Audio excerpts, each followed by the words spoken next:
উত্তরবঙ্গ আমি যতগুলো উপজেলায় গিয়েছি এ পর্যন্ত 8টা উপজেলায় আমি গিয়েছি।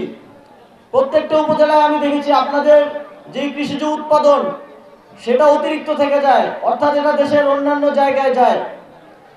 কিন্তু দুঃখজনকভাবে হলো সত্যি অবকাঠামোগত স্বল্পতার কারণে আপনারা সঠিক দাম পান না। এখানে যথেষ্ট কোল্ড স্টোরেজ নেই।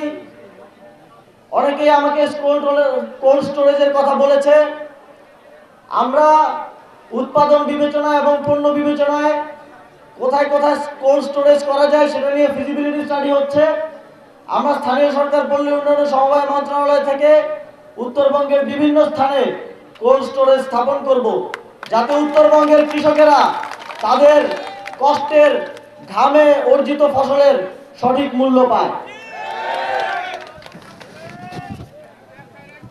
ইতিমধ্যেই এখানকার যেই উপজেলাগুলোতে শিক্ষার হার অত্যন্ত কম, কিছু উপজেলায় আমি দেখেছি 43%, 47%, সেই উপজেলাগুলোতে স্থানীয় সরকার পল্লী উন্নয়ন সমবায় মন্ত্রণালয় প্রতিটি উপজেলায় একটি করে আধুনিক এবং সমৃদ্ধ লাইব্রেরি করে দিবে।